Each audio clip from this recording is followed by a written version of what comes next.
Alexandre Morin-Villouellette. Journaliste dévoué, il n'a pas peur de se brûler. Il touche à tous les sujets chauds de l'actualité. On va revenir sur cette histoire là, qui a sombré en ce moment tout le parcours olympique du comité là, du Canada, le comité olympique canadien, parce qu'il y a eu tricherie. Là, c'est pas des allégations, ça s'est confirmé. Tricherie de la part d'un membre du personnel de l'équipe du soccer féminine Canada. Hey, on a pris un drone, on a survolé la pratique de l'équipe contre laquelle on doit jouer aujourd'hui, la Nouvelle-Zélande. Dans quel but? Pourquoi? Qui est impliqué? Tout ça, c'est pas clair encore, mais une chose est certaine, c'est qu'en ce moment, notre parcours est assombri avant même que ça commence. Pour parler avec moi, Sophie Drolet est une ancienne joueuse de soccer professionnelle et maintenant chargée de cours à l'UQAM, entraîneur également de sport étudiant. Madame Drolet, bonjour. Bonjour. Votre première impression à chaud de cette histoire-là, étrange histoire? Je considère pas que c'est si étrange que ça, dans le sens où, je veux dire, il y a plein d'équipes dans plein de sports qui essayent d'avoir des informations sur les adversaires. Ça se fait depuis longtemps.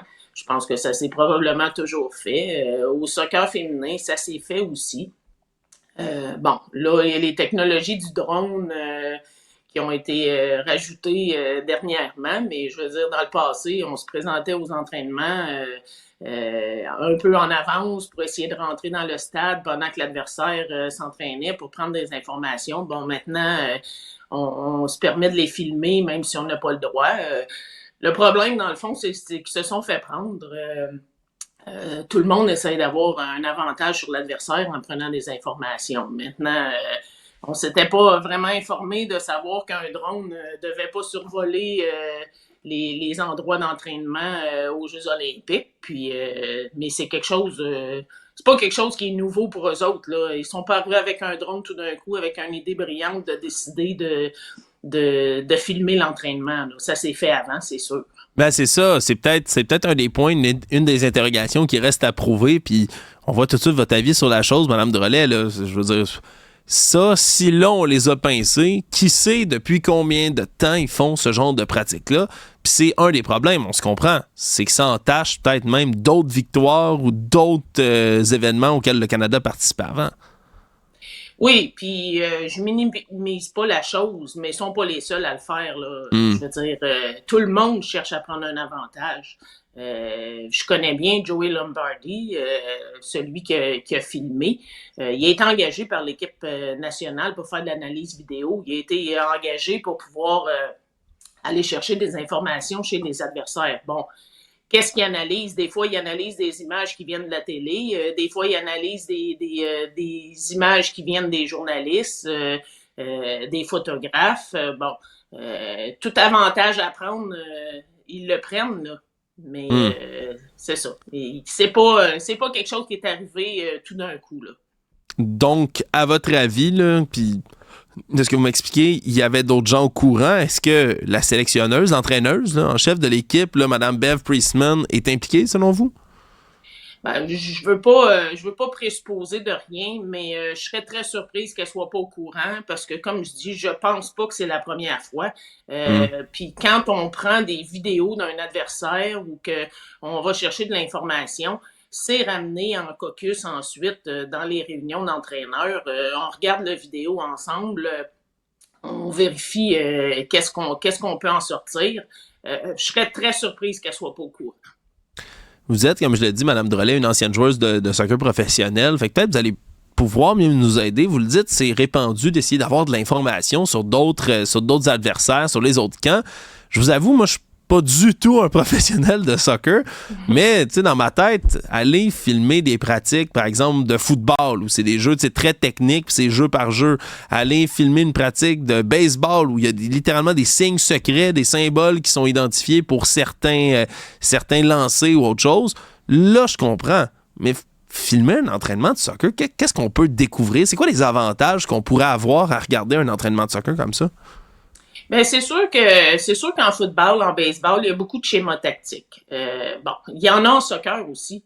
Okay. Toutes les questions de jeux arrêtés, de coups francs, des corners, c'est toutes des situations où est-ce qu'il y a des jeux préparés d'avance. Avoir de l'information sur l'adversaire, c'est aussi de voir que peut-être les 2-3 meilleures joueuses sont sur le côté du terrain à faire des passes au lieu d'être impliquées dans le jeu parce qu'ils se ménagent, parce qu'ils ont peut-être une blessure. C'est toutes des informations qu'on peut avoir. Maintenant, est-ce que le Canada avait vraiment besoin de ça pour se préparer, pour jouer contre la Nouvelle-Zélande?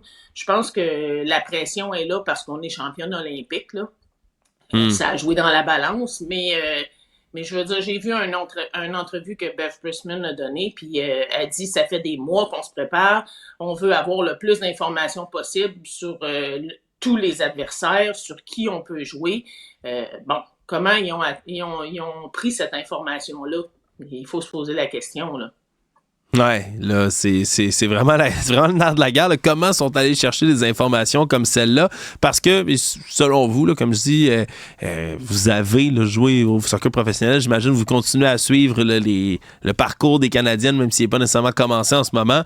L'équipe qu'on a, en plus, c'est ça qui est fâchant. C'est une bonne équipe, là, on se comprend. C'est les championnes en titre. Leurs chances dans le parcours, si on exclut la tricherie, ben, elles sont excellentes, là. Oui, ils ont des chances, mais je veux dire, toutes les équipes qui sont au tournoi ont des chances de gagner. Ça te prend un chemin favorable, ça te prend certains résultats. La dernière fois, quand on a gagné, on a joué contre la Suède en finale. La Suède venait de battre les États-Unis. Je veux dire, ouais. le chemin était beau pour nous. Ça ne veut pas dire que ça va être la même chose cette fois-ci. Puis dans le top 20 des équipes féminines, n'importe quel jour, tout le monde peut battre tout le monde. Oui, absolument. Là, le problème, c'est que ça vient assombrir un peu tout ça.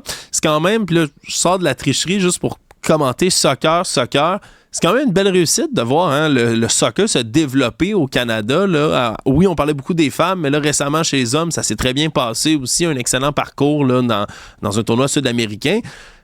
Êtes-vous optimiste? Êtes-vous heureuse de voir le soccer perdurer comme ça puis devenir de plus en plus compétitif au Canada? Ben, oui, c'est sûr que je suis contente de voir ça. Je suis contente de voir que le soccer féminin commence à prendre la place. Il va y avoir une ligue professionnelle l'année prochaine. C'est sûr que d'avoir l'équipe masculine qui réussit bien, qui prend de la place dans les médias, je pense que c'est un plus pour le soccer féminin aussi. Les deux côtés ont besoin de grandir ensemble. Mais il y avait aucune raison dans le passé pourquoi le Canada pouvait pas être meilleur qu'il était là. Présentement, ils prennent la place qu'ils devraient avoir déjà depuis de nombreuses années. OK, parce qu'on n'avait pas assez bien développé, selon vous, on n'avait pas mis assez d'efforts sur ce sport-là? Ben, il y a plein de facteurs. C'est sûr que la compétition en soccer masculin est énorme. Il y a des pays que le soccer, c'est une culture qui est là depuis de nombreuses années. Il y avait une culture à développer au Canada, au Québec aussi. Puis je pense que ça s'est fait. Je pense que présentement, le soccer, on peut regarder maintenant, on voit des gens qui entraînent les équipes qui ont été des joueurs de soccer, ce qui n'était pas le cas avant, là.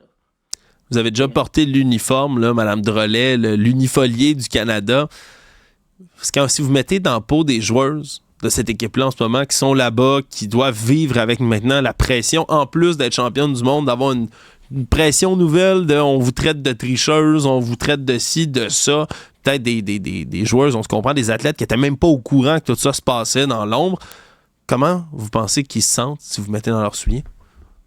Ben, je vais me mettre dans les souliers des joueuses de soccer. C'est sûr que ça écœure. C'est plate à dire, mais ça écœure parce que elles se sont préparées, elles se sont entraînées, elles sont prêtes. Puis là, on va pouvoir leur mettre sur le nez le fait que le Canada triche. Puis c'est plate à dire, mais c'est pas seulement les filles de soccer qui vont se faire pointer du doigt. C'est le Canada au complet. Dans tous les sports, on va se faire traiter de tricheurs, c'est sûr et certain. On va se le faire remettre sur le nez. Puis, comme je dis, ça veut pas dire qu'il n'y a pas d'autres nations qui trichent pas. Ça veut juste dire que nous, on s'est fait prendre. Ouais, exactement. Non, c'est triste pour les athlètes. On leur souhaite quand même, évidemment, le meilleur là, dans ce parcours-là. Là. On voudrait qu'elles puissent gagner puis surtout se défaire de cette étiquette-là. Mais ça va prendre du vent, comme on dit. Mais c'est très intéressant d'analyser tout ça. Je vous avoue que je suis tellement loin, puis tellement pas un expert en soccer, puis en soccer féminin, que c'était un plaisir de vous avoir, Sophie Drolet, qui est une ancienne joueuse de soccer professionnelle, qui a porté le maillot du Canada, puis qui est maintenant chargée de cours, entraîneur également à l'UQAM. Un gros merci d'avoir été là avec nous. Merci.